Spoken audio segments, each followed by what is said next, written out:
The reality is that the majority of content creators will not be able to live on the content they create. And we know this because historically musicians have not been able to survive. Actors have not been able to survive. Comedians have not been able to survive. So I don't think that to a certain extent, YouTube's responsibility is to create a sustainable business for content creators. What I really think that YouTube is doing is creating a very simplified process to more easily monetize the content that you create. Yep. I was thinking about the true value add of YouTube. Joe Rogan, Yes. who took a $200 million deal from Spotify, is still on YouTube. Everybody's still on YouTube as a way to host their content and share it with the world. This is essentially what YouTube is. YouTube just basically says, I'm giving you a platform for you to be whatever you want. Issa Rae, I'm going to put out free content and hopefully I get a deal from HBO. And in that way, they get to be very valuable and only invest in the technology that users like you and I would want to use in order to fulfill our own promises. Why this business model is so sustainable. COVID provides such a great example, right? Because most of the world's media companies literally just didn't have content. Like they couldn't record content because we didn't know how safe it would be, what processes you needed to actually follow. There was no way to test, right? So like you legitimately could not go through the process of creating content.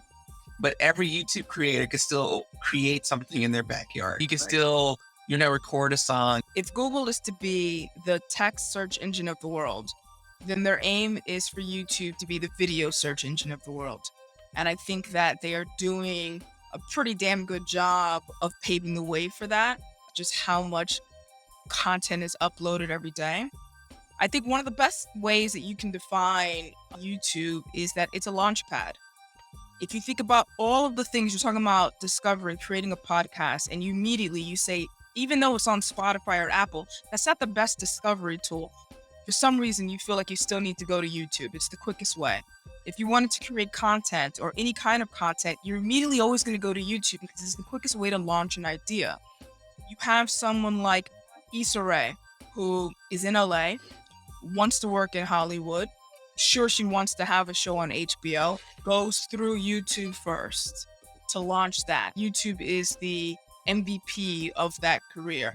You take Squid Games, Netflix creates Squid Games, and Mr. Beast wants to create a viral hit or game show out of it. He doesn't go to Netflix, he goes to YouTube because he just has that much agency. It's a launching pad for a lot of people. There are a lot of people that are going to launch their careers on YouTube, even if it's only in the hopes of getting a bigger paycheck by one of the media conglomerates. And I think that if YouTube stays in that lane and views itself as that and creates the tools that make it easy on both sides to create and discover, they won't need to play into this content or streaming game. The economics on that side are just not as good as what they have here.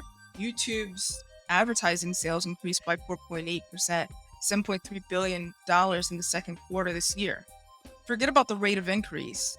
Just it's $7.3 billion per quarter business. That's huge. YouTube will own this space of being a video search engine platform that allows people to create content easily and share it with the world, getting more tools for creators, developing greater algorithms for discoverability, and they will make money in advertising in that way. Not only will it be the number one service for video content creators, I think that it will continually make it more expensive for IP holders to encourage users to become part of their services versus being a part of YouTube. And say that because of the Joe Rogan case. A lot of people were very shocked at Joe Rogan's contract with Spotify. The reason the contract was so large, the 9-figure amount, was because of how much money he made from YouTube. I'm sure Joe Rogan was at the very top tier of content creators on YouTube and how much money he received.